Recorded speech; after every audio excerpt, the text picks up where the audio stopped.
c'est Rokhaya Diallo qui parle de non-blanc et qui se fait interrompre sur le plateau de BFM et qui se fait critiquer pour avoir utilisé le mot non-blanc. Et donc, qu'est-ce qui s'est passé exactement ? J'ai été retrouver la vidéo, je ne sais pas si vous l'avez vu passer un petit peu sur... c'était sur Twitter que j'ai vu ça, sur X.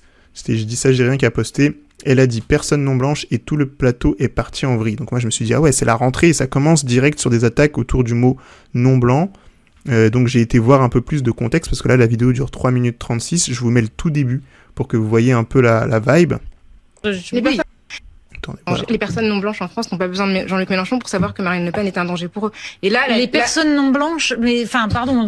Les personnes non c'est blanches. quand même bizarre de parler comme ça maintenant. C'est bizarre de parler de personnes non blanches, les personnes qui subissent je trouve le racisme historique, c'est bizarre. Quel scandale! Les personnes non blanches, c'est bizarre de parler comme ça. Qu'est-ce qui s'est passé concrètement en vrai ? On va regarder donc l'extrait plus long, enfin on va regarder le contexte pour comprendre un peu voilà ce qui s'est passé.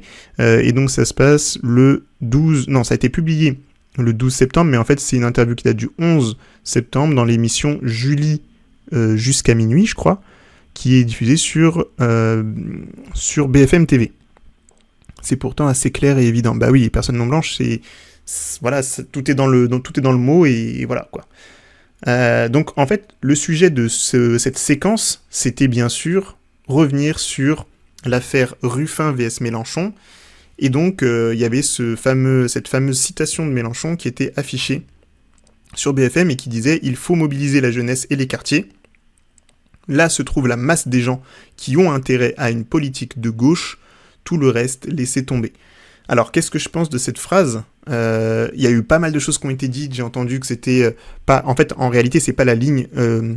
c'est pas le programme de la France Insoumise de dire on laisse tomber tout le reste, puisque depuis des années, ils se battent sur tous les terrains et ils ont des actions concrètes qui montrent que LFI est engagé dans les ruralités, dans les petites villes, dans les grandes villes, pas que dans les quartiers. C'est pas le seul audimat qu'elle touche, mais que LFI touche, mais ce moment-là, cette déclaration, c'était pas une déclaration, mais c'était un moment un peu volé d'expression de Jean-Luc Mélenchon, il pose quand même problème parce qu'il laisse entendre que il faudrait un peu abandonner une partie de l'électorat français qui serait pas capable de se mobiliser ou qu'on pourrait pas réussir à mobiliser. Et donc oui, c'est vrai que ça peut avoir choqué des gens, ça je le comprends totalement, et c'est une phrase qui a été reprise, et je sais pas trop comment est-ce qu'il peut se défendre de cette phrase. Je sais pas ce que vous en pensez, dites-moi un peu dans les commentaires. Le FN est raciste, point. C'est vrai, mais le FN n'est pas le seul à être raciste, et c'est ça qui est très important à rappeler. Elle aurait parlé de personnes racisées et elles auraient explosé, c'est clair. On va voir un peu, donc ça c'est le point de départ de la discussion, hein. Donc ça se passe autour de cette question. Et on va regarder un petit peu ce que ça donne, quoi. Le gouvernement, il faut mobiliser la jeunesse et les quartiers. Là se trouve la masse des gens qui ont un intérêt à une politique de gauche. Tout le reste, laissez tomber. Laisser tomber, c'est une perte de temps, dit-il. Alors, le côté laisser tomber, je suis d'accord pour dire qu'il faut vraiment s'adresser à toute personne qui est potentiellement intéressée par les questions de justice sociale. En revanche, le fait de dire à des personnes qui sont potentiellement des victimes de discrimination raciale, on a quelque chose pour vous, ça ne me choque pas. Ça, c'est important ce qu'elle dit, hein. C'est-à-dire que si la LFI ou n'importe quel autre parti se mobilise réellement contre le racisme et pour défendre les personnes qui subissent le racisme, il n'y a aucun souci. Ça, c'est pas un problème. Mais c'est vrai que le mot « laisser tomber », c'est dur à défendre. On va continuer l'extrait. Donc là, Rokhaya répond.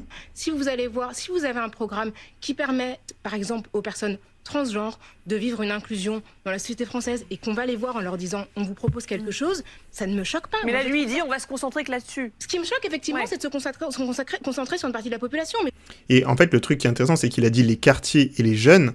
Il n'a pas dit les personnes racisées, il n'a pas dit les noirs et les arabes. Hein. Il a bien dit les quartiers et les jeunes. Donc les quartiers, il y a plein de populations dedans. On sait qu'il y a une majorité de populations issues de l'immigration post-coloniale, mais il n'y a pas que ça.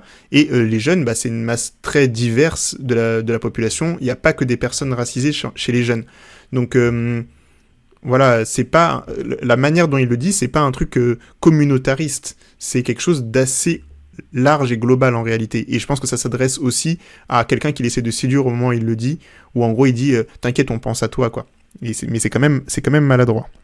Je pense que le ciblage de certains besoins n'est pas choquant à partir du moment où on inclut tous les besoins des personnes qui sont victimes d'injustices sociales, économiques, etc. Et après, voilà, je vois ce que tu dis, Azra. Si je dis pas de bêtises, l'idée de Méluche, c'est de se concentrer là où on mobilise le plus, là où il y a déjà une base solide. Ouais, en fait, c'est ça aussi. Il a dit, la phrase, c'était « Il faut mobiliser la jeunesse et les quartiers ». Tout le reste, laisser tomber, mais on peut se dire, c'est tout le reste, laisser tomber, dans le sens, on ne pourra pas les mobiliser. Et bon, ça peut être un aveu d'échec qui est problématique. Ça, je suis d'accord. Mais en tout cas, c'est l'interprétation que je sors de cette phrase. On continue. Au soir du deuxième tour des législatives, quand Jean-Luc Mélenchon prend le micro très vite pour dire « nous appliquerons le programme, et rien que le programme ». Ça, on s'en fout. Barbier, on s'en fout. Désolé. Allez hop, ciao. Ce qui va m'intéresser, c'est d'écouter l'intervention de Natacha Polony, qui arrive un peu plus tard, et c'est à partir de là que Rokhaya va répondre. Donc, hop, voilà, on arrive sur Polony. S'adresser à différentes personnes pour leur dire on a une politique pour vous parce qu'on a compris que vous étiez discriminés, que vous étiez maltraités, c'est une chose.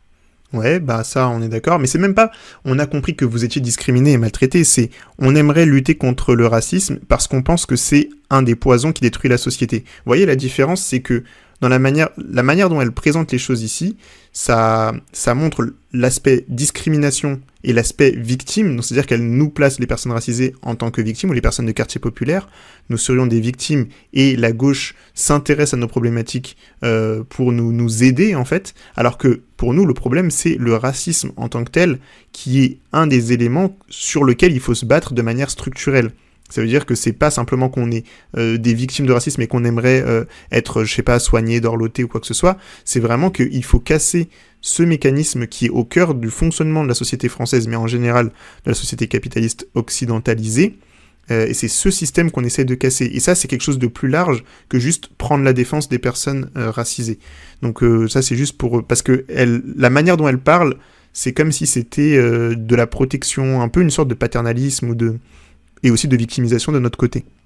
Monter les uns contre les autres. Merci pour l'abonnement Siacarello, ça fait plaisir. Salut Albertine. Dire à une catégorie de la population, vous devez vous affirmer contre les autres. Ça, c'est pas du tout ce que dit Mélenchon.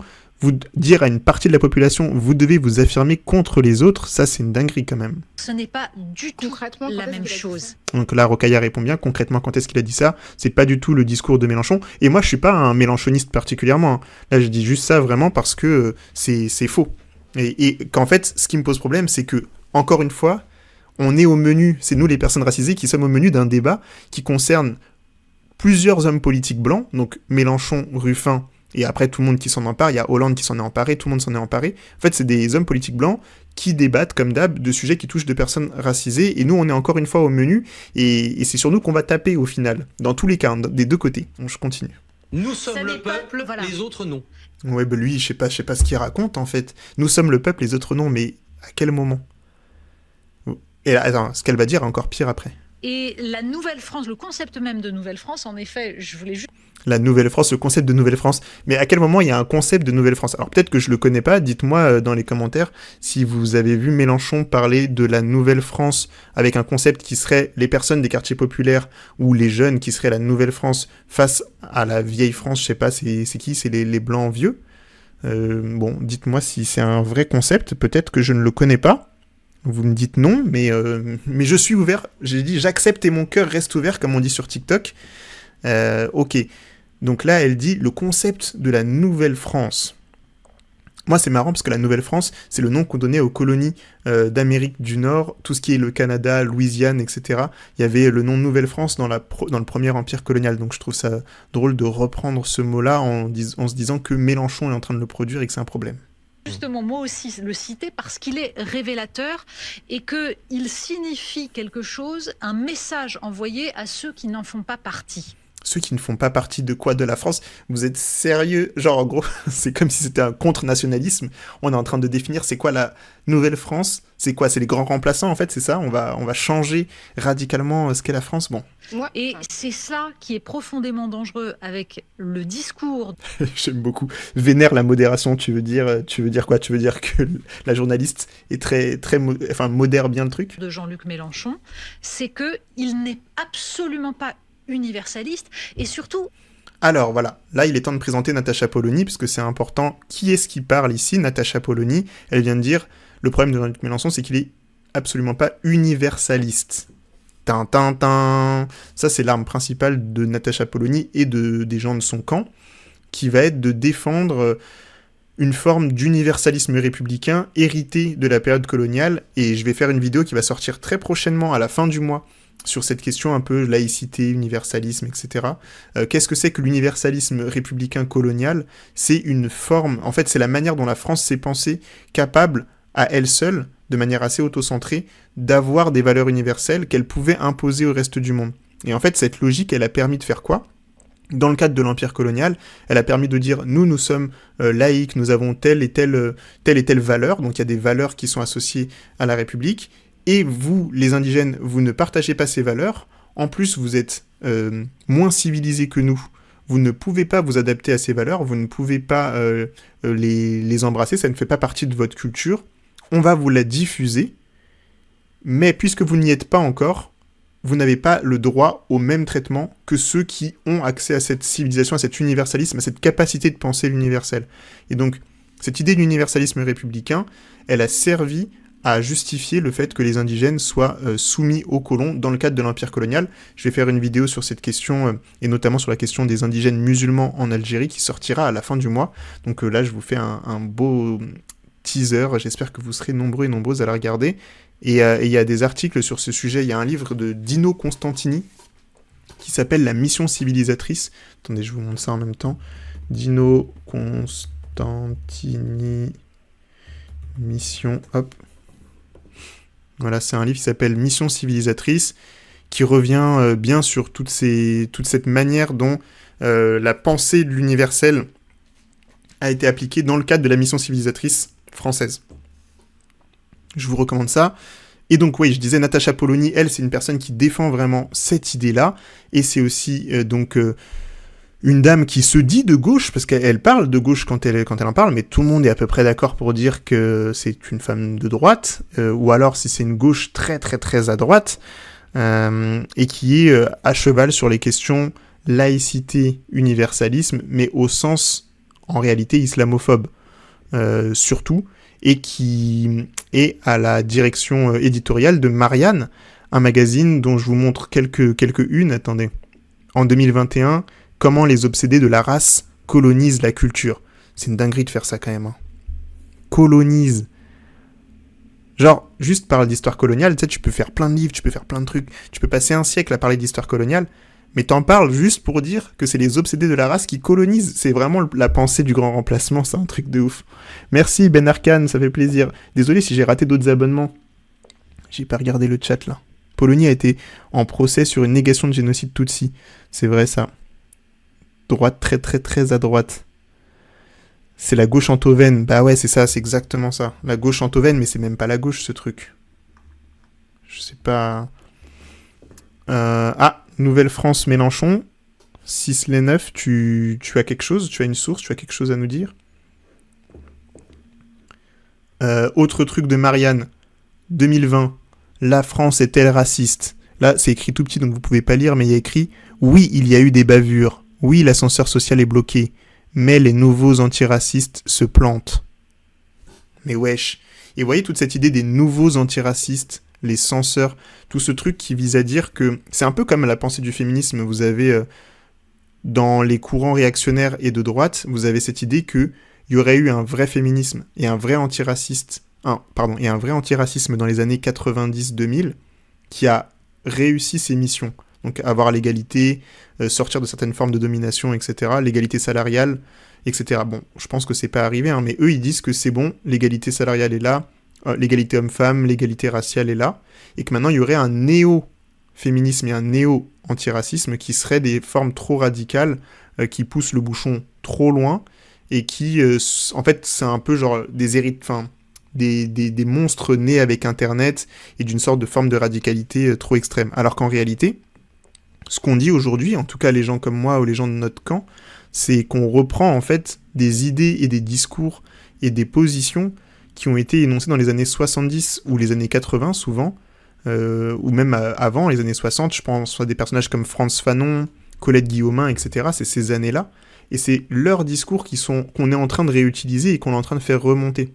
Donc c'est pas du tout un truc nouveau. C'est un truc en fait où on est en train de digérer une pensée qui date de la période juste après la colonisation. Ça c'est important à savoir. Avant nous on disait que le patriarcat n'existait pas, maintenant qu'il n'existe plus. C'est exactement ça. Autre article 2019, l'offensive des obsédés de la race, du sexe, du genre, de l'identité. Ils importent le politiquement correct américain, ils infiltrent universités, associations et syndicats, ils font interdire des œuvres d'art, ils veulent en finir avec l'universalisme. En fait, on veut pas en finir avec l'universalisme en général, on veut en finir avec l'universalisme colonial français. Et ça, c'est important à comprendre. Et l'universalisme colonial français qui n'est pas capable de se faire son autocritique, bah ça peut pas être quelque chose qui fonctionne. Et enfin, voilà, des trucs 2023, vous aviez déjà des unes comme ça, les gauches irréconciliables. Donc on voit déjà que Marianne, en vrai, avait choisi le camp plutôt Ruffin. L'impasse clientéliste, c'était en 2023 aussi. Les insoumis et la banlieue. Donc voilà, c'est pas un discours qu'elle vient d'avoir dès maintenant. C'est vraiment quelque chose, c'est des valeurs et des pensées qu'elle porte depuis longtemps, Natacha Polony. Et donc là, elle continue sur cette direction. Et on va enfin entendre Rokhaya. Et le fameux moment de clash. C'est cynique. Il a fait un calcul très simple, Jean-Luc Mélenchon. En 2017, 600 000 voix lui manquent. Il le sait, il ne le digère pas. Et juste après ça, il s'aperçoit que les députés qu'il a à ce moment-là, qui à ce moment-là en 2017 ne sont pas très nombreux, 17. sont quasiment tous élus dans les banlieues. Bah ça c'est intéressant, c'est incroyable. Comment ça se fait? Pourquoi est-ce qu'on aurait pu avoir plus de pouvoir? Est-ce qu'on a raté une occasion d'avoir plus de pouvoir au niveau des banlieues? Voilà, je sais pas. Et que l'électorat qui lui manque, il est là, qui peut faire la différence. Ces 600 000 voix qui vont lui permettre d'arriver au second tour, où là, il fait un autre... Mais ce qui est intéressant avec ça, c'est que si ces députés, ils sont élus dans les banlieues, bah c'est que c'est naturel et c'est normal et c'est important pour Jean-Luc Mélenchon de comprendre. Enfin, c'est même... Ah, trop bien. Le train de la hype. Merci les amis. Le train de la hype, c'est parti. Merci Carapistote d'avoir pris un abonnement. Ça fait trop plaisir. Alors à chaque fois, je galère avec le train de la hype, comment ça fonctionne et tout, je sais plus. Mais merci les amis. Il parlait à des populations à qui personne d'autre ne parlait. Exactement. Et moi, en plus, le pire, c'est que vraiment, comme je vous disais, je suis pas un mélenchoniste. Hein. C'est-à-dire que je suis critique, parce que Mélenchon, il est là depuis longtemps. Maintenant, il est en train de faire un tournant, effectivement, où il s'ouvre. En fait, il a la plasticité intellectuelle d'être attentif aux voix qui prennent de l'ampleur. Et donc aujourd'hui, les voix antiracistes sont en train de se structurer d'une nouvelle manière. Il y a toujours eu des mouvements antiracistes structurés, mais ils ont régulièrement été cassés. Et là, actuellement, Jean-Luc Mélenchon tend l'oreille et est capable de se remettre en question. Donc cet aspect-là du personnage, je le trouve intéressant, en tout cas sur l'angle antiraciste. Il a beaucoup évolué ces dernières années, effectivement, en se rendant compte qu'il était entendu et qu'il y avait des gens qui avaient de l'espoir dans sa capacité justement à écouter et à porter en fait des problématiques qu'on avait en tant que personne racisée de quartier. Donc oui, c'est intéressant, et même je me dis c'est pas une faute politique d'avoir fait ça, c'est au contraire, s'il avait pas fait ça, ça aurait été une vraie faute, quoi. S'il s'en était battu les reins des personnes des quartiers, ben il aurait vraiment tout perdu. Calcul cynique. Second tour contre qui? Contre Marine Le Pen. Et là, ben évidemment, il y a le fascisme en face. Si vous ne votez pas pour moi, vous soutenez le fascisme. Oui, mais ça, c'est ce que Macron a fait. C'est un calcul les personnes d'un non blanches n'ont cynisme pas besoin de Mélenchon total. pour savoir que Marine Le Pen est un danger. Voilà. Là, c'est la phrase où ça va partir en cacahuète, et ce qu'elle dit est très vrai. Hein. C'est pour ça que je vous dis, je suis pas spécifiquement mélenchoniste, même si je reconnais ses qualités politiques actuellement, mais les personnes non blanches n'ont pas besoin de lui, c'est-à-dire que ce n'est pas notre sauveur. On est capable de réfléchir par nous-mêmes. On n'est pas. En fait, le problème de présenter Jean-Luc Mélenchon comme celui qui instrumentalise les racisés, ça fait comme si nous on était débiles et qu'on n'était que sensibles à ceux qui nous instrumentalisent. Et c'est un peu la même chose que fait la France en termes de discours En Afrique, par exemple, actuellement, avec tout ce qui se passe au Sahel, on va dire c'est les Russes qui instrumentalisent je ne sais pas quoi. À chaque fois qu'il y a des personnes racisées qui cherchent à s'impliquer politiquement, ou à s'organiser politiquement, ou à développer une voix, et là c'est le cas dans LFI, il y a de plus en plus de députés racisés qui viennent vraiment des luttes antiracistes.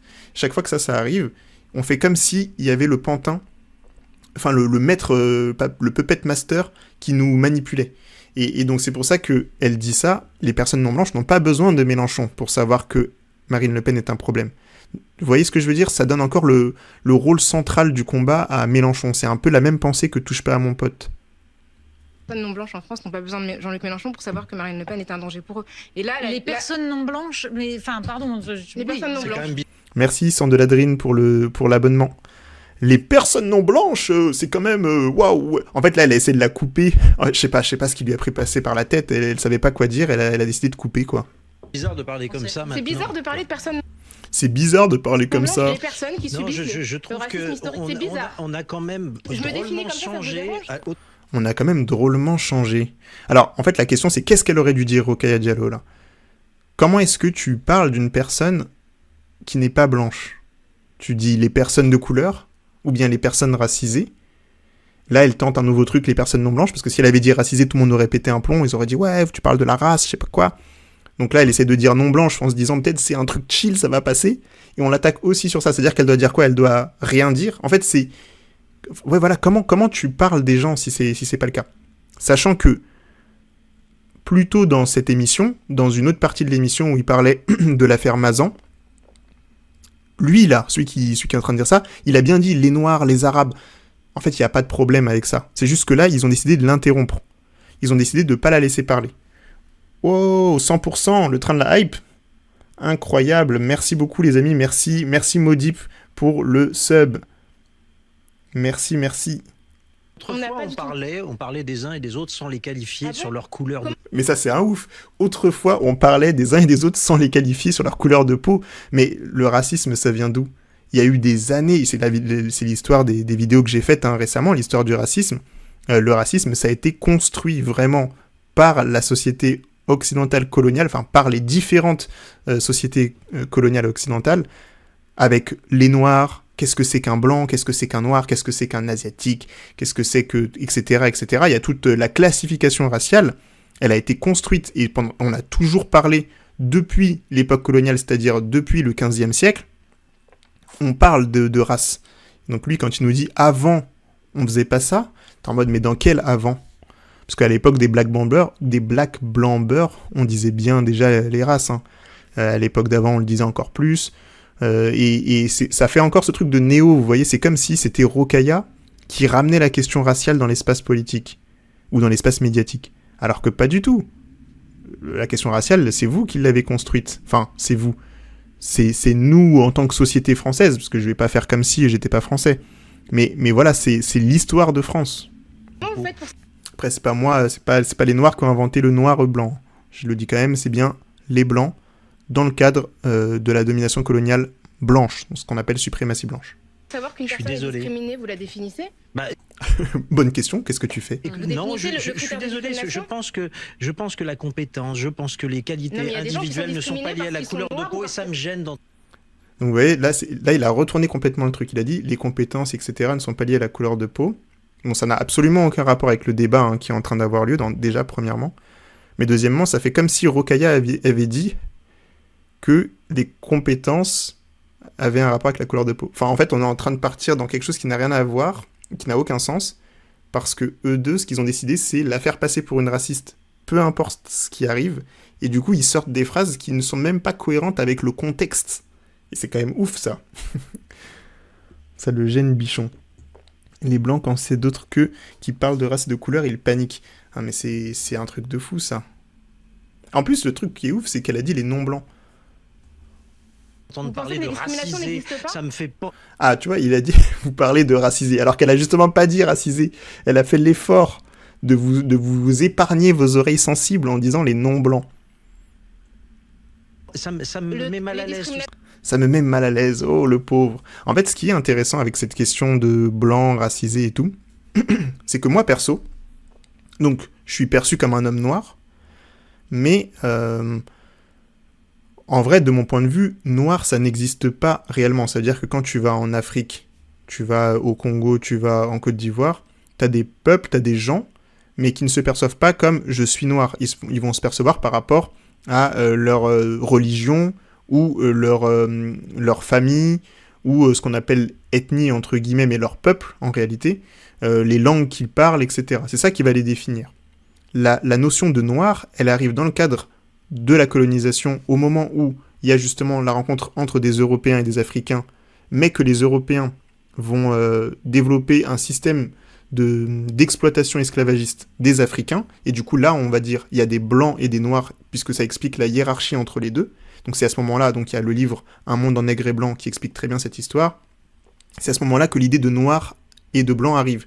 Donc l'idée de noir, c'est quelque chose qui est déjà externe à l'Afrique. C'est quelque chose qui est imposé par le regard occidental blanc. Donc blanc aussi, c'est une construction, hein, puisque les Lituaniens, les Russes et les Gascons ou les Bretons n'ont pas grand-chose en commun. Ils vont créer l'identité blanche pour être sûrs de dominer les autres identités qu'ils vont pointer. Vous voyez ce que je veux dire ? C'est pas des vraies catégories. C'est pour ça qu'on dit que la race est sociale, c'est une construction, etc. Du coup, pour moi, ce truc-là, noir, blanc, etc., ça n'existe pas. Mais pourtant, ça a un impact social et c'est utilisé encore aujourd'hui. Et donc, on est obligé de parler... Enfin, comment est-ce qu'on fait pour décrire ce phénomène sans mots ? C'est ça le gros enjeu et la grosse difficulté qu'il y a aujourd'hui quand on essaye de nous censurer sur ces trucs-là. Et donc, quand on dit être racisé, par exemple, je lui explique encore une fois parce qu'il y a des gens qui ne savent pas ce que ça veut dire. Être racisé, ça veut dire être perçu comme... Par exemple, moi, si je suis perçu comme une personne noire, je suis racisé par les gens qui me regardent. Et moi-même, en tant que personne perçue comme noire et qui vais m'identifier à ce truc-là, à ce mot noir, je vais aussi raciser d'autres personnes. Je vais voir d'autres personnes et je vais penser, c'est une personne noire, c'est une personne arabe, entre guillemets. En fait, c'est une personne berbère ou kabyle ou j'en sais rien. Mais la racisation va faire que je vais dire, c'est un arabe. Et donc, c'est ça aussi la racisation. Donc, on est obligé de trouver des mots pour décrire ce processus, pour pouvoir le contrer, pour pouvoir travailler dessus. Et eux, ce qu'ils font, c'est qu'ils ont une peur absolue que le mécanisme soit développé, et donc ils essaient de couper tout en disant « je suis mal à l'aise ». T'es mal à l'aise, mais normal, t'es dans une position de domination et tu fermes les yeux en plus. La racialité, tout ça, cette ethnosis... Est-ce que les discriminations existent ? Mais je ne nie pas qu'il puisse exister qu'il puisse exister des racistes, qu'il puisse exister des problèmes ici ou là. Là, elle a tout dit, hein. C'était clair. Pour autant, faire des amalgames, des généralisations... Mais qu'est-ce qu'il raconte ? Des amalgames sur quoi ? Des généralisations sur quoi ? Vous voyez ce qu'il est en train de faire du... En fait, c'est comme vous voyez, la conférence de Franck Lepage sur... Il y a un mec qui fait des conférences gesticulées sur un peu la politique et la culture, et il chope plein de mots dans un chapeau, et il fait des phrases hyper politiquement correctes, ou des phrases un peu de mairie, tu vois.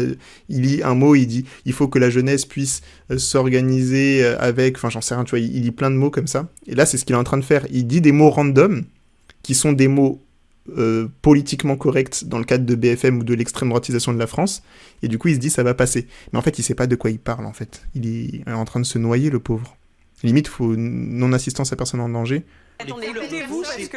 Il y a plein de facteurs de discrimination. Il y a par exemple le genre, le fait de... Alors attendez, question de Bixive. Est-ce que le fait de créer un terme pour parler du problème est plus efficace que de parler du problème en lui-même ? Je suis désolé, je suis obligé de rigoler. Parce que j'ai pas compris ta question. Donc c'est pas pour être condescendant, mais comment tu fais pour parler du problème si t'as pas de mots ? C'est ça la question en fait. Parce que là, tu dis, est-ce que c'est plus efficace que de parler du problème ? Mais du coup, si t'as pas de mots, tu peux pas parler du problème. C'est ça le principe. Genre, comment tu parles de racisme si tu peux pas dire racisme ? Tu fais quoi du coup ? Et tout l'enjeu, il est là en fait. Et donc, quand on parle de racisme, de racisé, de tous ces trucs-là, c'est que ça remet cette question au cœur de la table et ça nous force à en parler, à réfléchir, comment est-ce que ça s'est mis en place, etc., etc. Et du coup, pouvoir penser aussi l'antiracisme, parce que s'il n'y a pas de racisme, il n'y a pas besoin d'antiracisme. C'est ça, en fait, l'objectif de leur discours qui enlève des mots pour dire, non, mais il n'y a pas de racisme, il n'y a pas de race. Ça, on est d'accord. Mais ils vont dire, il n'y a pas de racisme, du coup. Et du coup, votre combat est bizarre. Je crois ou j'espère que la droitisation de la France est surtout médiatique, avec des effets délétères. Bon, on arrête avec Rokhaya pour l'instant. Il y a Réa, mon producteur, qui va peut-être nous rejoindre. Je ne sais pas s'il est là. Et on va passer au deuxième sujet, parce que donc tout ça, on l'a vu, hein, c'était le retour sur le clash Mélenchon/Ruffin, et donc il faut parler donc de notre camarade, ou ex-camarade, je sais pas, François Ruffin. Et François Ruffin qui est allé parler de son nouveau livre sur BFM TV, donc le livre qui s'appelle... comment il s'appelle exactement le livre ? Vous avez le titre, j'en suis sûr. Parce que je pourrais cliquer sur la vidéo pour montrer le titre, mais ça me ferait faire un retour trop loin en arrière. Donc je suis sûr que vous avez regardé quel est le titre du livre de Ruffin, et vous pouvez nous le dire. Son malaise est plus important qu'adresser le sujet de fond. Ouais, c'est ça. Typique réaction de dominant. Oui, si on revient sur cette vidéo, c'est vraiment ça. C'est que le mec est mal à l'aise, du coup, il préfère qu'on n'en parle pas. Il veut pas réfléchir au problème. C'est comme si, pour la question du féminisme, de toute façon, c'est ce qu'ils font aussi sur la question du féminisme. Hein. Ils essaient de pas nommer les choses pour pas que les choses avancent. Et en même temps, il y a eu une telle poussée du féminisme dans la société depuis MeToo et depuis l'organisation de plein de mouvements féministes qu'aujourd'hui, on peut pas totalement nier avec la même force qu'on nie le racisme. Donc voilà, je trouve ça intéressant et je pense qu'on a encore beaucoup à apprendre et beaucoup à structurer dans la lutte antiraciste. La France des bourgs et la France des saucisses, le bouquin de Ruffin, non, il a pas été aussi loin. Mal travail, le choix des élites. Non, c'est pas ça le titre du livre, les amis. Vous allez me forcer à cliquer, ok. Le titre du livre, c'est ça, Itinéraire, ma France en entier, pas à moitié. C'est ça le titre du livre. Hop. Ben voyons. Qui est-ce qui l'attaque en disant pas à moitié ? Attendez, maintenant il faut que je retrouve le bon moment. Voilà, c'est là. Tac. On est revenu sur exactement la même tête. La France végane, pas la France halal. Oh, ok, j'arrête. Est-ce qu'on peut dire traître ? Moi, j'ai une... Alors, attendez. Je vais essayer d'ajouter Réa pour qu'il nous rejoigne. Je sais pas si ça va fonctionner, cette affaire. Mais on va essayer. SK Small Kitty qui dit « Google m'a menti ». Est-ce que t'as pas demandé à ChatGPT ? Vous savez que ChatGPT, parfois, il donne des fausses refs. Hein. Ah, Réa est là. Affiché lors du stream. Est-ce qu'on le voit ? Mais non, on le voit quand même pas. Pourquoi le... Ah, si, on va le voir. Hop. Hello, Réa. Salut, ça va ou quoi ? ça va et toi ? Yes. Alors, je te présente à la commu. Salut tout le monde. Ah oui, c'est vrai ça, c'est la première fois que j'apparais en fait. C'est clair. Réa, c'est le personnage de l'ombre, habituellement. Enfin, de l'ombre, pas tant. En vrai, t'es quand même beaucoup apparu au moment des projections. Ouais, voilà, ouais. Ouais, pendant les projections, je venais... Bon, j'aimais bien quand même, c'était cool de voir les gens dans la vraie vie. Et puis, dire ce qu'il y avait à dire, quoi. Salut. Qui es-tu, Réa ? Le sang de Ladrine. Salut Baston Gachelard, c'était le BG. T'as vu, c'est dur hein, de lire les pseudos en direct. Small Kitty. Ouais, c'est dur, ouais. Qui je suis moi, je suis... du coup, je suis le producteur de la chaîne Histoire Crépue. Je t'ai rejoint en 2020. Je t'ai contacté en 2020 et tu m'as répondu en 2021, je crois. Et on a commencé à collab à ce moment-là avec le premier live le premier truc sur lequel on avait bossé ensemble, c'était Françoise Vergès. Ouais, c'est vrai, à l'ancienne. Attends, j'ai montré pour tout le monde, ouais. Vidéo. Ouais, le premier live Twitch qu'on avait fait, enfin que j'avais fait, je pense que j'avais jamais Twitché avant ça, je pense. Ah ouais ? Je pense, hein. Ah ok. Eh ben, on commence à fermer une boucle, là, je crois. C'est clair. Salut Robotoad et salut Satrape Mandragora. Vous avez des noms, c'est pas possible, les gars. Il y a un petit décalage image-son côté Sunboy. Ouais, je suis désolé, les amis. C'est que ma connexion est pas encore la meilleure, mais ça va être réglé plus tard.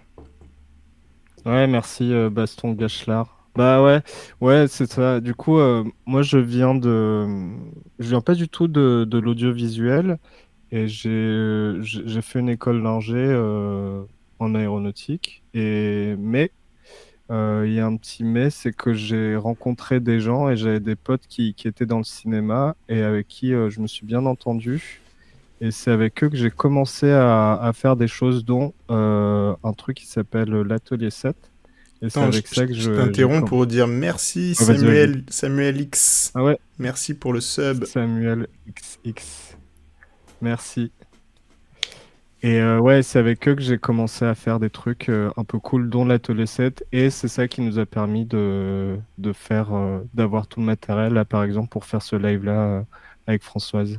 Ça, c'était il y a 3 ans, on était 2021.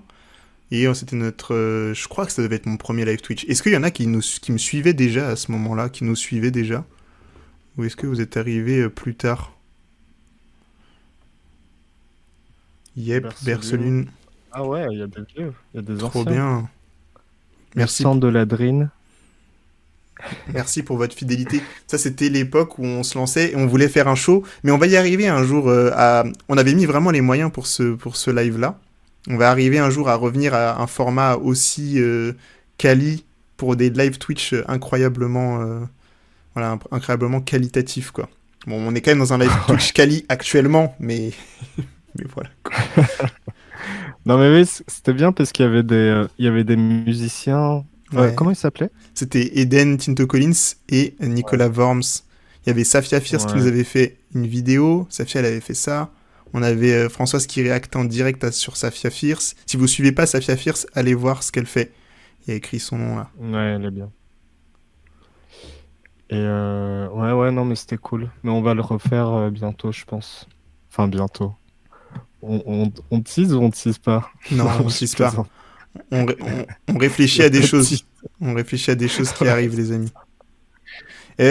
Attendez, je lis le commentaire. Je vois que vous êtes sur un gros débat.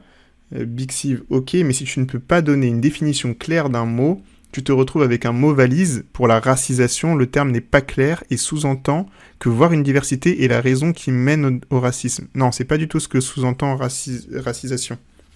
Je ne suis pas convaincu par ce. Je pense qu'on peut voir la différence et l'accepter, faire preuve de tolérance, et je ne crois pas que gommer les différences des uns et des autres sur leur origine est la garantie que les actes discriminants disparaîtront. Donc personne ne dit ça. Rassure-toi, Big Sieve, ce n'est pas du tout le message. En fait, racisation, le fait de raciser, comment je peux expliquer ça correctement? Tu vois, genre, moi, je suis noir. En fait, Réa, on a la même couleur de peau. Ouais, quasiment, ouais. Mais on va pas être perçu forcément de la même manière. Ça dépend des gens et ça dépend des contextes. En fonction de l'endroit où on va être, on va pas être nommé de la même manière. Et par exemple, les gens vont pas projeter les mêmes a priori sur nous. Par exemple, je donne un autre exemple, c'est quand tu es en Amérique du Sud, ou quand tu es aux États-Unis, les gens originaires d'Amérique du Sud peuvent être perçus avec un a priori assez négatif. Alors qu'en France, les gens venant d'Amérique du Sud vont plutôt être perçus avec un a priori positif, genre exotique entre guillemets. Et ça, c'est dû à chaque pays qui produit une racisation. Ça veut dire il va projeter tout un tas de comment on appelle ça, de stéréotypes en fait sur les gens. Et donc c'est ça la racisation, c'est pas voir la différence. La différence, dans tous les cas, même dans un pays d'Afrique, tu vois des différences entre tous les gens, et même les gens ils s'insultent, genre ouais toi le peul avec ta tête de peul bizarre, ouais toi le Yoruba, ou toi je sais pas quoi. Les gens, il y a toujours des différences. Mais maintenant la racisation, c'est une étape un peu différente qui ajoute, qui est liée à une histoire particulière, qui est l'histoire du racisme. Donc si ça t'intéresse, regarde les vidéos qu'on a produites sur l'histoire du racisme. Et c'est marrant parce que je ne crois pas que gommer les différences des uns et des autres sur leur origine est la garantie que les actes discriminants disparaîtront. Mais ça, je sais pas si tu dis ça en mode du coup il faut effacer le mot race, quoi. Mais c'est déjà de base le truc. Ah ok. Est-ce qu'il faut effacer le mot race, c'est ça que tu es en train de demander, ou est-ce que tu es en train de demander... Enfin, du coup, il y a le côté genre l'humanisme, tu vois, c'est un peu ça aussi, quoi. C'est on me dit, en fait, moi, je vois pas les couleurs. C'est un peu ça que ça dit C'est ça. Dans ta phrase. Alors du coup, je sais pas si t'es pour ou contre Je crois que ne pas voir les couleurs. Ouais. Je crois que Bixi avait plutôt une position de dire je vois pas les couleurs, j'ai l'impression. Ok, d'accord. Ok. Mais, Ouais, mais peut-être c'est que bizarre. tu peux nous démentir. Alors, on va faire un test parce que je crois pas que tu vas entendre le son, Réa. Je sais pas, Je mais pense pas non plus. je vais Vas-y. mettre les sous-titres en même temps. Je sais pas si tu pourras lire. Vas-y. Tu partages là sur Streamlabs? Ouais. Ah non, je te partage pas, pardon, attends. Je vais le partager tout de suite. Hop, oui, parce que sinon Réa ne peut pas voir ce que je fais. Stream capture. Là, c'est bon normalement, non? Ouais, c'est bon. Alors, voilà. Apolline de Malherbe, qu'on n'aime pas du tout, hein, on est d'accord, tout le monde. C'est pas quelqu'un qu'on porte dans notre cœur. François Ruffin est allé à son émission et elle lui pose une question franche au bout de 7 minutes de conversation. Une question à la Apolline de Malherbe, malheureusement. François Ruffin, est-ce que Jean-Luc Mélenchon est la Ok, gauche j'entends pas, des mais Noirs et tranquille. des Arabes et vous, la gauche des Blancs? Alors, elle a demandé est-ce que Mélenchon est la gauche des Noirs et des Arabes et vous la gauche des Blancs? Vous avez vu la manière dont c'est formulé la question? En fait, ça pose forcément... Je sais pas ce que t'en penses, toi, Réa. Mélenchon est la gauche des Noirs et des Arabes, et vous, la gauche des Blancs. Ouais, c'est bizarre. Et ouais, déjà, ça pose une opposition entre les deux, quoi. C'est Est-ce clair. qu'on a besoin de cette opposition-là?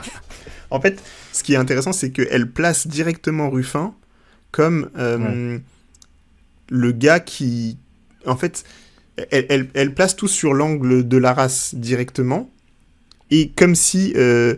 comme s'il y avait cette fracture que tout le monde reconnaît. En fait, elle nous met directement dans le prisme de la vision du monde de l'extrême droite et de la droite, qui est cette séparation justement entre deux camps, et comme si Ruffin allait devenir finalement le porte-parole d'un des camps. En gros, ça veut dire, gros, est-ce que tu nous rejoins? C'est un peu ça qu'elle lui demande en fait là. Ah, tu crois? Enfin, en tout cas, elle le pose d'une manière où s'il répond mal... Enfin, je sais même pas ça. Ok. Après, c'est lui, il a ouvert cette porte. Ouais, vas-y. Ouais. En fait, il y a un truc de...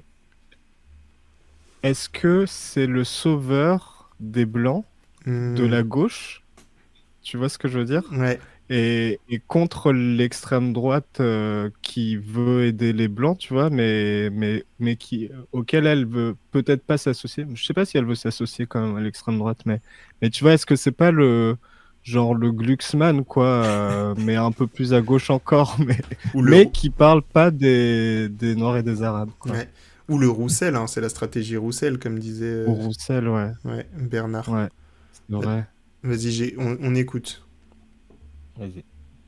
Moi, je veux rassembler, d'accord? Vous savez pourquoi je vous pose cette question? Je pense qu'il faut faire notre France en entier. Est-ce que vous entendez bien, là? Je sais pas si vous entendez bien. Moi, j'entends, mais j'entends pas hyper fort. Il a dit, je veux rassembler, je veux faire notre France en entier, pas à moitié. Bon, ok, déjà, il a esquivé la première question. Est-ce que c'était la séparation noir-blanc vs... noir et arabe vs les blancs? Lui, il dit non, il rassemble. C'est un peu faible. Alors, attendez, je vais voir pourquoi est-ce que c'est faible. Pourquoi est-ce que c'est faible? Parce que... Désolé les amis. Tout à l'heure c'était plus fort, on est d'accord quand on parlait avec Rokaya. Peut-être que c'est le fait que Réa, tu sois rentré dans la conve qui a changé l'audio. Dispositif. Ah ouais? J'en sais rien. Pas très fort mais audible. Ouais, je vois ça. Il faut un cap d'Agde. Ouais, il faut un cap d'Agde. Ou un cap breton, enfin... Bon, on va continuer comme ça. Désolé les amis, vous montrer le son. Mais c'est trop bizarre que je puisse pas gérer plus le son. Tu peux pas dans Streamlabs monter l'audio du bureau? Non, il est au max. Ah. Et sur YouTube, il est à fond aussi. Ouais, tout est à fond partout. C'est pas grave puisque tu retranscris, ouais. En plus, il y a la retranscription de texte et tout, donc vous voyez. Vas-y. Je veux rentrer de manière moins polémique dans le débat. Je voudrais simplement lire un morceau de votre... Alors, il a essayé d'esquiver le truc. Je veux rentrer de manière moins polémique. Elle a coupé direct, genre, non, gros, tu vas pas esquiver. On va parler de ça. De votre livre. le témoignage sur la toute dernière élection, l'élection législative. Et j'ai repris vos mots en réalité, puisque vous dites « Nous avons mené une campagne au faciès. Dans les immeubles d'Amiens Nord, quand je tombais sur un noir ou un arabe, je sortais la tête de Mélenchon en bien gros sur les tracts. C'était le... » Alors, là, on a cette fameuse phrase qui est du coup le... Putain, désolé les amis, mais c'est la tête d'Édouard Philippe. Je peux plus voir ce gars. Il m'a déconcentré. Bref, c'est... Oui, donc, elle sort cette fameuse phrase qu'il a écrite. Hein. Franchement, le gars a décidé d'écrire ça. Quand je voyais, en gros, des personnes racisées, quoi, des Noirs ou des Arabes, je sors la tête de Mélenchon, succès presque assuré. Et en fait, ça reprend cette même idée qu'il y avait tout à l'heure dont je parlais, que Mélenchon serait le puppet master, en fait. C'est-à-dire qu'au lieu de se dire « Ah, c'est intéressant que les personnes racisées soutiennent Mélenchon. Qu'est-ce qu'il trouve à Mélenchon ? Qu'est-ce qu'il trouve à Mélenchon qu'on peut... Que moi aussi, en tant que Ruffin, je pourrais aussi chercher, activer, déployer, reprendre à mon compte. Ça, ce serait bien. Mais là, plutôt, il va le présenter comme si c'était... Quand on sort Mélenchon, c'est comme un appât, quoi, en fait, la manière dont il le présente. Je sais pas si tu vois ce que je veux dire. Tu veux dire... Enfin, non, j'ai pas compris, là. Tu veux dire, genre, Mélenchon, c'est l'appât pour qui ? Pour les racisés. Ah, d'accord, ok. Ouais, c'est ça. Ouais, c'est un peu ça, ouais. Je trouve que la façon dont c'est présenté, t'es en mode, ok, je sais pas. Genre, du coup, si t'es noir ou arabe, tu votes Mélenchon, c'est ça que ça dit, ça ? C'est ça, en fait, c'est que dès qu'il sort le tract, il voit un noir et un arabe, il sort le tract Mélenchon, et là il se dit ça va voter. En fait, ça se trouve, il sait même pas, ça se trouve, les gens vont pas voter pour LFI avec ce tract, mais il voit que les gens sont plus contents. Et du coup, au lieu de se dire, il y a un truc dans le programme de Mélenchon qui est intéressant pour les personnes racisées, il présente le truc en disant, Mélenchon est une sorte d'appât pour les personnes racisées, et donc Mélenchon est responsable d'une politique d'une approche un peu communautariste, mais aussi, les personnes racisées sont un peu, mordent à l'appât Mélenchon, quoi, tu vois. Je trouve que ça nous dépolitise encore une fois. Oui, ça utilise l'objet, enfin, du coup, ça devient un objet, comme on disait, les castors, entre guillemets, mais c'est pas les castors, c'est le vivier d'endroits où il faut aller récupérer des voix, quoi. C'est ça. Et c'est même plus des personnes, c'est juste un vivier de quelque chose. Ouais, c'est ça. Ouais. Et en plus, là, il utilise le mot faciès. Moi, le vote au faciès. Je sais pas s'il a dit le vote au faciès, mais la campagne au faciès. C'est ça. Et c'est tellement... Enfin, je trouve que c'est un terme tellement raciste, quoi. Quand on dit ça, c'est pour la police. On dit, tu fais des contrôles au faciès, c'est la police qui fait ça. Et on sait ce que ça veut dire. Du coup, ça fait une notion de police avec la campagne qui fait qu'on sait que les personnes racisées sont normalement anti-police, à un certain niveau, quoi. Et c'est ça, c'est archi péjoratif, ouais. Ouais, c'est vrai que c'est trop bizarre. Il crée une campagne de police. Enfin, il utilise des termes de droite, en fait. De ouf. Et je trouve ça trop bizarre parce que Ruffin, moi, c'est un gars que j'aimais bien à la base. Genre, tu sais, il a fait le truc avec Chanel et tout. Non, c'était quoi ? C'était Chanel ? Merci patron. Merci patron, je veux du soleil. Ouais, voilà, ouais. Merci patron, ouais. C'était bien pour moi. Et en fait, non. Après, ouais, c'est clair. Comment tu choisis cette stratégie politique ? C'est ça qui est ouf, en fait. Ouais. LVMH, ouais. Je continue un peu la vidéo. Succès presque assuré. Son nom servait de passe-partout, l'étendard d'une dignité retrouvée.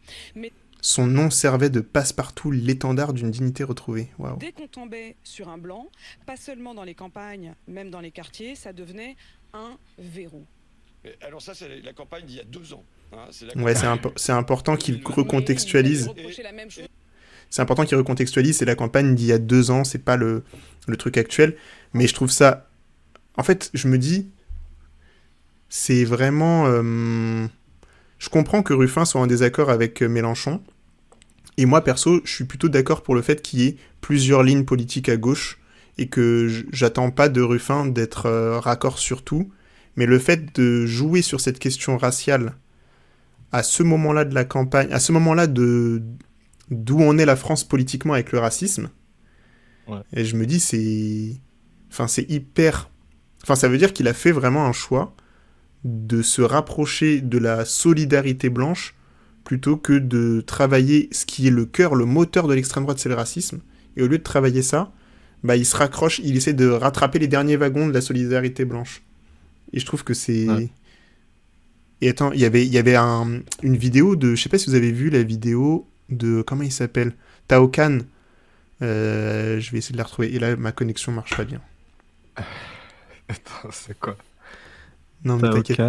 Ouais. Vas-y. Vous suivez un peu Tao Khan ou pas dans les commentaires ? Je connais pas du tout.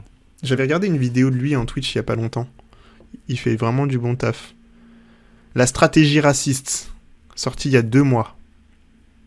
Une vidéo très très très bien faite et dans laquelle il explique, je vais essayer de mettre un bout qui parle justement de ce truc on va dire, l'alliance des Blancs.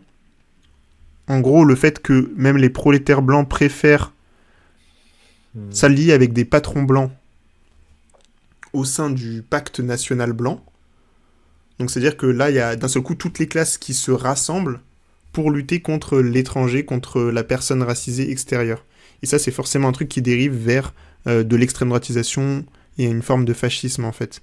Et que là, c'est un peu la situation qu'on est en train de voir, c'est-à-dire des personnes blanches plutôt pauvres qui savent qu'elles sont en situation de précarité et que des politiques les ont abandonnées, mais au lieu de lutter contre ces politiques, elles vont préférer se solidariser avec le bloc bourgeois des patrons, et elles vont être poussées à ça aussi par les médias, hein, bien sûr, voilà, plutôt que d'aller lutter contre, quoi.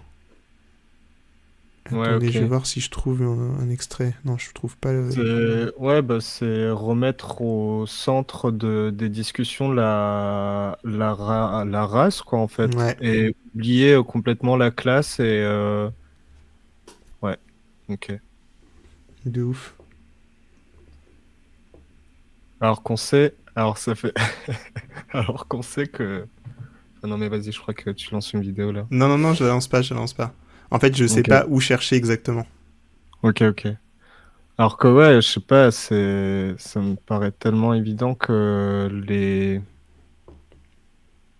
les gens d'extrême droite ne sont pas là pour aider les personnes en position de précarité, quoi. Blanc ou noir, ça change rien. Mais ils arrivent quand même à tomber dans ce piège-là, quoi. Ouais. Et ce que je trouve ouf aussi avec ce clash Mélenchon-Ruffin, entre guillemets, enfin ce clash, en fait c'est Ruffin qui l'alimente, parce que Mélenchon en soi, il a pas fait de grandes déclarations contre Ruffin, c'est juste Ruffin qui essaye d'exister politiquement en tapant sur la question du racisme, quoi. Et ce que je trouve intéressant, c'est que, en fait, il ouvre cette porte sur le racisme, et qu'est-ce que je voulais dire ? J'ai oublié. Voilà, ça c'est le fait de réfléchir à trop de trucs en même temps. Mais je vais m'en rappeler juste après. Non, mais en fait, il essaie d'exister politiquement en faisant une sorte de faux clash avec Mélenchon, quoi, en fait. Ouais, c'est vrai. Ouais, c'est vrai. Bah, c'est son seul axe, là, pour pouvoir se différencier, peut-être aussi. C'est ça. Sous l'influence du millionnaire Legrand, Ruffin, maintenant, c'est cynique pour quelqu'un qui se méfie des riches. Ah, ça, je sais pas. C'est vrai, ça ? Comment tu sais ça, Ange Récu ? Peut-être toi, tu sais aussi, Someboy ? Non. Je connais pas assez les bails de... Enfin, à ce niveau-là de... de qui influence qui. Ouais, non, je connais pas non plus. Maintenant, dans 5 ans, c'est impossible. Je vais lire un extrait d'une lettre d'Aimé Césaire. Je sais pas si vous avez déjà... vous êtes déjà tombé sur cette lettre, mais je pense qu'elle est assez importante dans le moment qu'on va vivre politiquement. C'est la lettre de démission du PCF d'Aimé Césaire à Maurice Thorez qui a été écrite en 1956. En fait, Aimé Césaire, donc, il était membre du Parti communiste français et le Parti communiste français soutenait beaucoup de mouvements d'indépendance africains ou asiatiques. Enfin, vous voyez la guerre du Vietnam, c'était la guerre d'Indochine, etc. avant. Mais avec un aspect paternaliste. Ça veut dire que le PCF, c'était un peu cette question de la classe avant la race.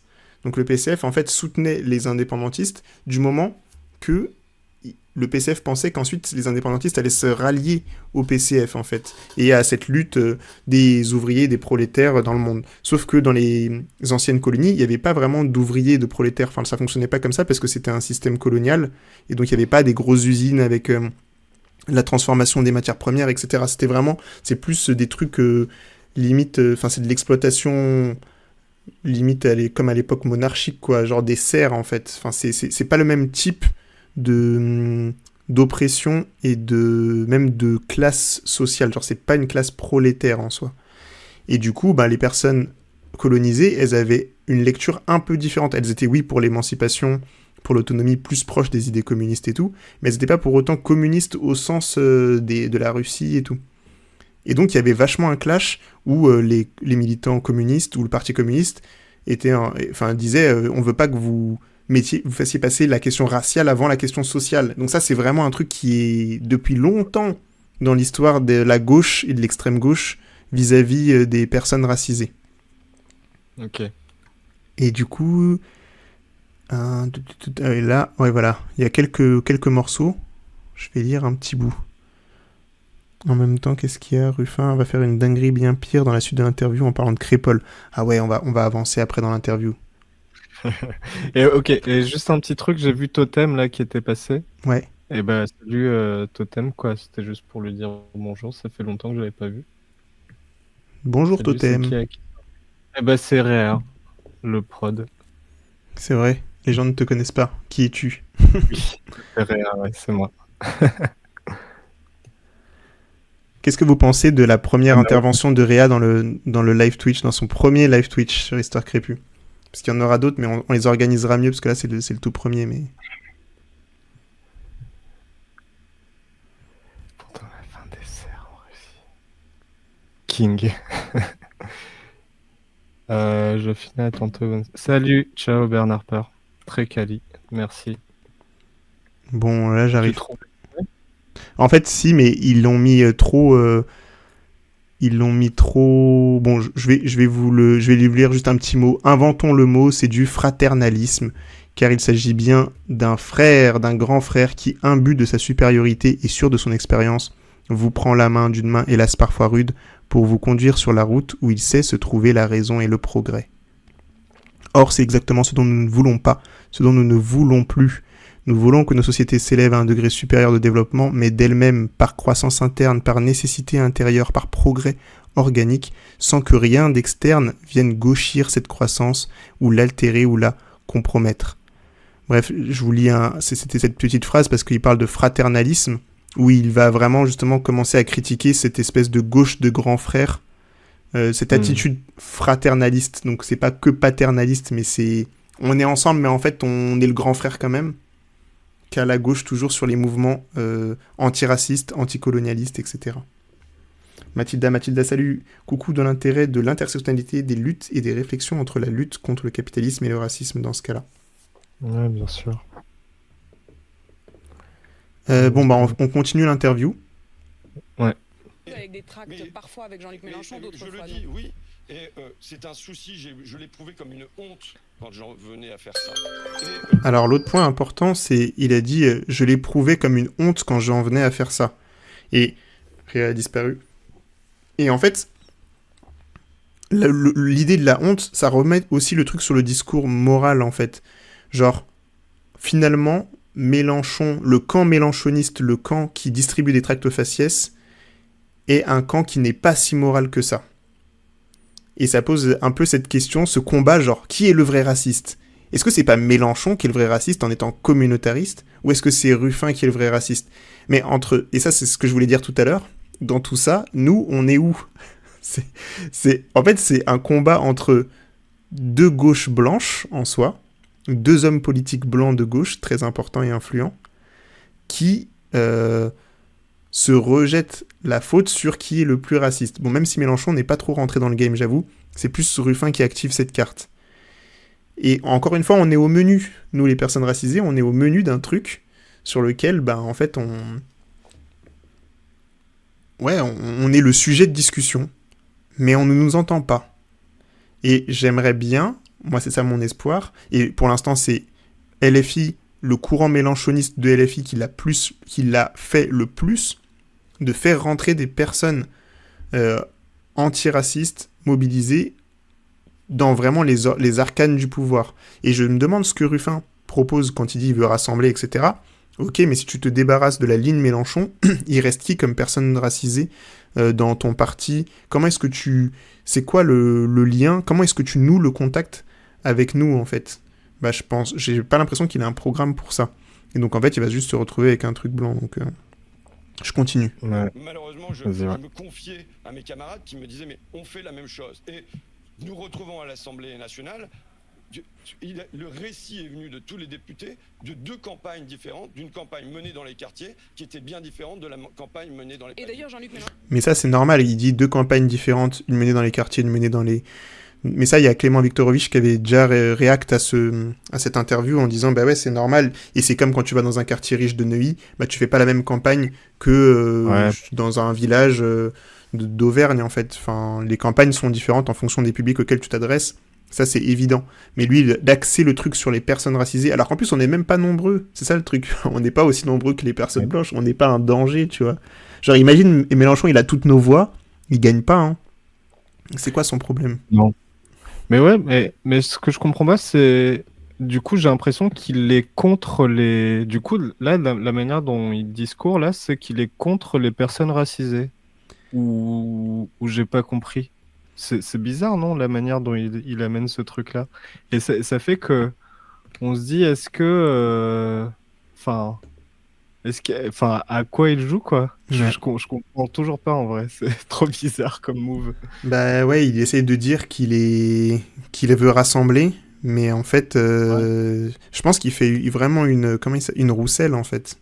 Il essaye de récupérer le truc des Blancs. Ah ouais, et c'est ça aussi que je voulais dire tout à l'heure. Ça fait comme si c'était de notre faute. En fait, le truc que je trouve le plus bizarre, c'est ça, c'est que ça fait comme si les personnes racisées étaient responsables du fait que Mélenchon se soit détourné des personnes blanches. Tu vois, on est encore une fois les acteurs centraux du truc. Du coup, Mélenchon, il s'adresse à nous plutôt qu'aux blancs, tu vois. Et en fait, non, les blancs, en fait, ils ont été abandonnés par la politique française, par Macron, par Hollande avant lui, par même les gauches. Hein. T'as plein de mairies de gauche qui sont passées RN. C'est pas à cause des personnes racisées. C'est à la fois parce que la gauche et l'extrême gauche n'ont pas tenu leurs promesses, mais aussi parce que les différents gouvernements successifs ont abandonné les personnes blanches, quoi. Et donc, encore une fois, ça nous met comme si nous, on était responsables d'un truc, comme si, je sais pas, genre, on est au menu, quoi.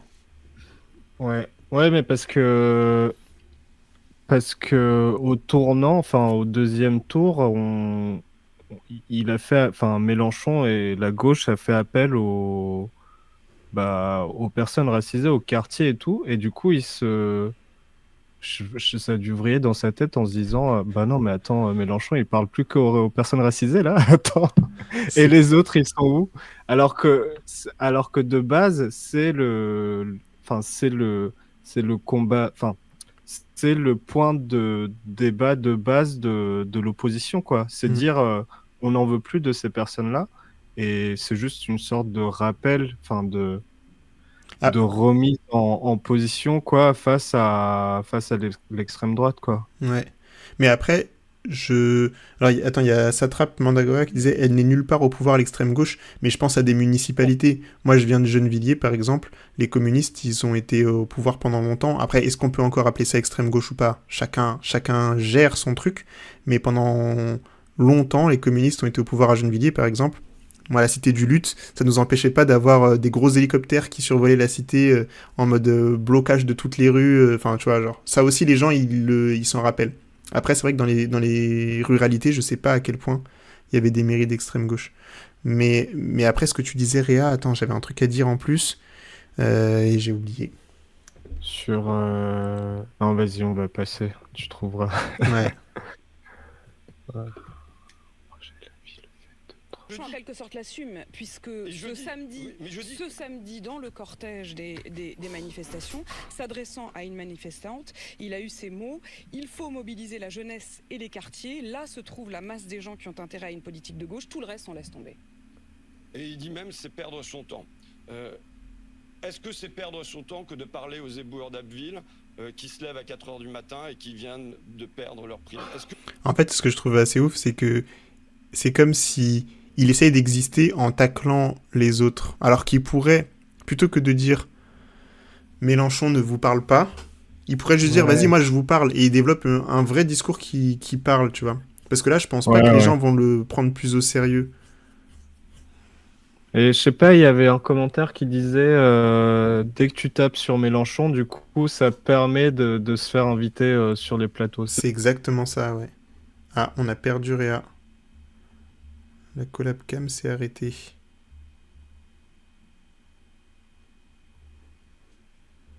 Est-ce que vous voyez toujours Réa? Je ne crois pas. Mais oui, c'est exactement ce que disait Réa. C'est dès que tu tapes sur Mélenchon, tu existes politiquement, en fait. Et là, c'est exactement ce qu'elle cherche à Apolline Matin, quoi. Elle est hyper contente que Ruffin lui serve tout ça sur un plateau. C'est perdre son temps que de parler à l'aide-soignante dans la clinique à côté qui se prive de vacances depuis 3 ans et qui, là, à la rentrée, pourra pas offrir à sa fille son activité. Ah, vous avez vu, le son est revenu quand Réa a quitté le truc. Qu'est-ce que c'est que cette affaire? On va essayer de trouver une solution pour que ça fonctionne. Est-ce que c'est perdre son temps que de parler aux ouvriers de chez Goodyear, qu'ils soient d'Amiens Nord ou de Flics Secours? C'est bon, Réa est back. Ok. Qui ont dit que leurs pneus sont Re-salut. Et ouais, c'est ça, c'est taper sur Mélenchon, ça permet ça. Et ouais, t'as raison, c'est ça, c'est un truc de. Enfin, moi, je trouve que c'est la méthode facile de taper sur quelqu'un pour pouvoir. Non, le discours, enfin, la manière facile, c'est taper sur quelqu'un et c'est pas. Et l'autre méthode, c'est plutôt de parler avec les autres, quoi. Et ça, c'est un truc un peu capitaliste de. Enfin, tu vois, c'est de la violence, en fait, c'est le patriarcat, ou enfin, j'en sais rien, je sais pas c'est quoi, c'est un truc qui fait que.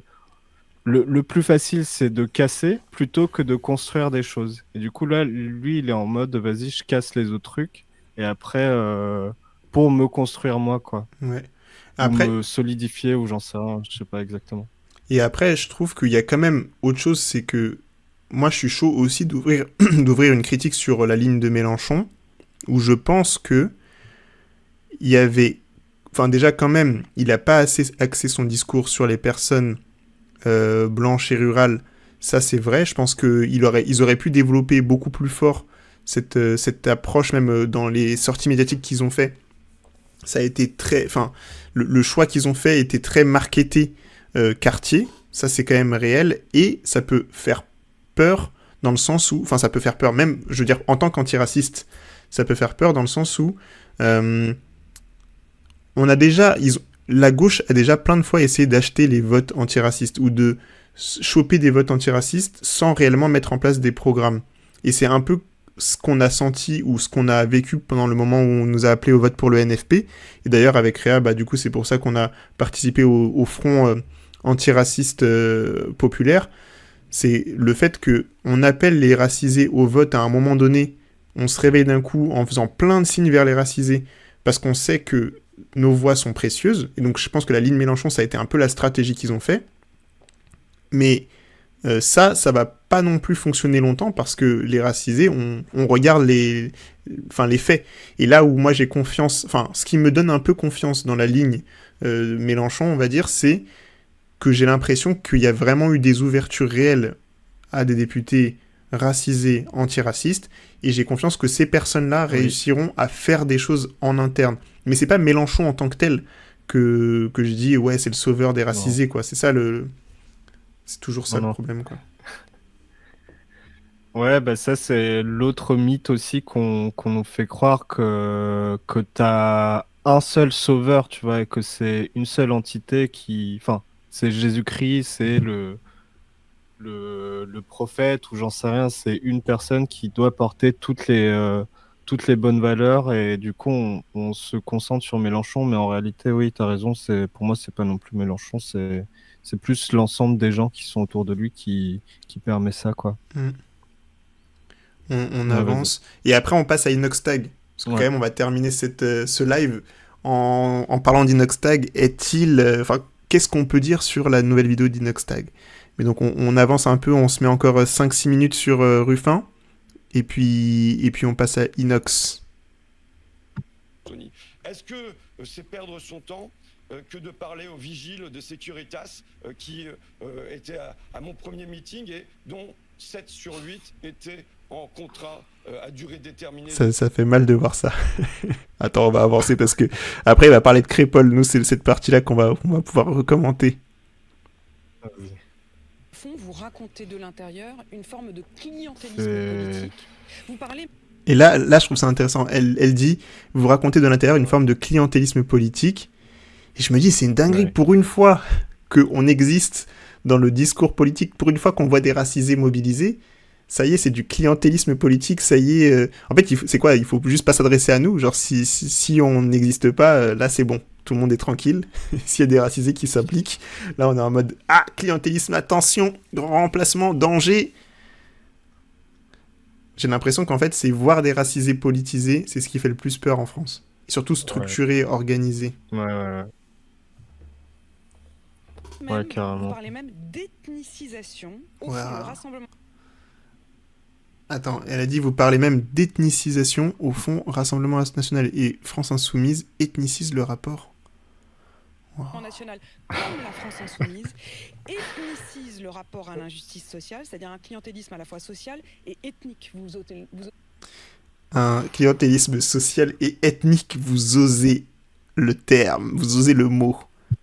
Aïe, aïe, aïe, aïe, aïe, aïe. Attends, c'est elle qui dit ça, là, c'est toujours elle qui dit ça. C'est elle qui dit ça, mais en fait, elle le cite, François Ruffin, qui lui-même citait un habitant d'un quartier populaire qu'il a rencontré, dont on ne dira pas le nom, et dont on ne citera, on ne sait pas vraiment s'il l'a rencontré en fait, mais ça serait apparemment la parole d'un premier concerné qui dirait que, en fait, RN et LFI sont la même chose. Ah, ok. Je me demande, en fait... Après, ça, le côté... c'est une personne racisée, c'est ça qui aurait dit ça? Ouais, c'est ça que tu dis. Selon les dires de Ruffin. Ouais, ok, d'accord. Mais bon, ça, c'est pas un argument pour moi. C'est pas parce que c'est une personne racisée que ce qu'elle dit est vrai, quoi. Ouais. Mais pareil pour nous, tu vois, c'est pas parce qu'on dit des choses qu'on dit des choses vraies pour tout le monde, en fait. Quoi? C'est un... Je rigole. Non, mais c'est un truc de... Tu vois, c'est un truc ultra raciste aussi, de dire, c'est une personne racisée, du coup, elle a la voix de tout le monde qui lui ressemble. Mais exact. Non, en fait. Et là, c'est fou, quoi. C'est fou. Rien ne va dans son livre. Ça, c'est un habitant des quartiers, ou un intellectuel des quartiers. Que vous citez et dont vous partagez visiblement le constat. Je vais vous prendre un exemple qui, moi, m'a choqué ces dernières années. Il y a un an à peu près, il y avait un crime commis à Crépol, le jeune Thomas à la sortie d'un bal, vous vous souvenez, qui se fait poignarder. Et à ce moment-là, vous avez le Rassemblement National qui pose des questions à l'Assemblée, qui tweet, qui retweet, et vous avez un silence des dirigeants insoumis qui ne disent pas un mot, pas un tweet. Là, c'est là qu'on voit vraiment, je trouve, c'est ce que tout le monde a repéré, mais Crépol, c'est vraiment la catastrophe. C'est là qu'on voit que la stratégie de Ruffin, c'est qu'il croit qu'il peut récupérer les voix des personnes blanches de quartier populaire en les mettant en concurrence avec les personnes racisées. C'est-à-dire en mode, moi je m'adresse à vous, et il crée une sorte d'effet de concurrence, et c'est ça qui lui permettra de leur parler. Sauf qu'en fait, ça c'est ce que fait déjà le RN, donc c'est pas ça qui va les ramener vers toi en fait, gros. Ils vont juste aller plus vers le RN, et ça leur fait encore plus... ils participent au déplacement de toute la fenêtre d'Overton vers l'extrême droite en fait, en faisant ça. Et là, Crépol, c'est vraiment l'exemple parfait, parce que le mec il dit... Les députés RN ont tout de suite tweeté et parlé, et un silence du côté des Insoumis, alors que les Insoumis, ils ont tout de suite tweeté, parlé en disant « c'est un drame terrible ». La seule différence entre les deux, c'est que le RN, ils ont dit « c'est un drame raciste ». C'est ça la différence. C'est pas le silence. Tous, ils ont parlé, mais juste le RN a dit « c'est raciste ». Et ça veut dire quoi? Ça veut dire « c'est raciste anti-blanc ». Ah, c'est ça qu'ils disaient, oui, c'est vrai. Ouais, le RN, ils étaient en mode, ouais, c'est du racisme anti-blanc, quoi. Ouais, je vois, ouais. Mais ça, enfin, ouais, mais c'est un move trop bizarre de la part de Ruffin, quoi. Enfin, je sais pas comment, enfin, c'est vraiment là un truc d'extrême droite, là, ce qu'il est en train d'utiliser, non? Ouais, c'est Mais exactement pourquoi il ça. fait ça? Parce que je pense que c'est vraiment là que tu vois sa stratégie, en mode, il veut manger les voix de l'extrême droite. Je sais pas. Avec une stratégie d'extrême droite. C'est pas possible. Mais qui va... Je vois pas dans quel... Enfin... Ouais, si, peut-être ça va arriver en vrai, je dis ça, mais... mais je vois pas dans quel monde il peut réussir à gagner autant pour pouvoir atteindre... Bah, je sais même plus ce qu'il essaie de viser là, parce qu'il a plus... Il est pas élu. Il est pas élu, hein. Il va pas se présenter au présidentiel, si? Ouais, si, peut-être qu'il va se présenter au présidentiel. Ah, mais là, il va faire un peu pitié, je pense. Je vois pas trop... il va se retrouver à se battre contre les antiracistes. Enfin, je me dis, c'est ouf. Tu pourrais choisir de diviser les gens. Tu pourrais faire une ligne anti-Mélenchon sur autre chose. Genre là, tu choisis de réouvrir la fracture raciste. Je me dis, c'est une dinguerie, quoi. Ouais, trop bizarre. Ouais, t'as raison, Nicolas. Il est peut-être juste très nul. Et ok, ça... ok, ça attrape Mandroga. Il est élu, ok. Ça marche. Je savais pas. Une gauche conservatrice comme en Allemagne. Ouais, mais le truc, c'est que pour ça, on a déjà les Natacha Polony, Enthoven et tout, qui sont du coup plus du tout à gauche, quoi. C'est la droite.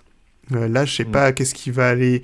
Il va faire le... Je sais pas si vous avez vu, parce que je vais pas mettre la vidéo en entier, mais Hollande, il a réagi à ce que Ruffin disait en étant dans le même sens. Hein. Hollande, il a validé Ruffin.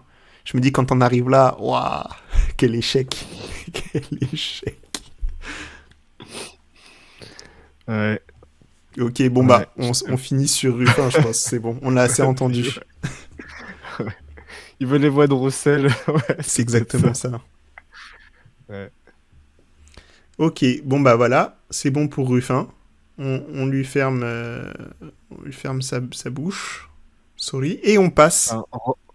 Juste ouais, j'ai vu Rokhaya passer là, c'est juste force à elle hein, quand même, parce que faut savoir garder son calme face aux gens, et elle a quand même réussi à dire tout ce qu'il y avait à dérouler autour de tous les thèmes qu'ils ont... Enfin, ils envoient des mots comme ça qui sont très faciles, qui sont déjà des trucs préconçus et pré-mâchés dans les esprits des gens. Et elle a réussi à quand même essayer de dérouler autour de... pour essayer de déconstruire tous les termes qu'ils ont employés, quoi. Ouais. Donc bravo à elle. Ouais, de ouf. Mais je sais pas comment elle fait hein, pour aller à BFM tous les jours, là. C'est pas tous les jours, mais elle y va souvent, quoi. Ouais.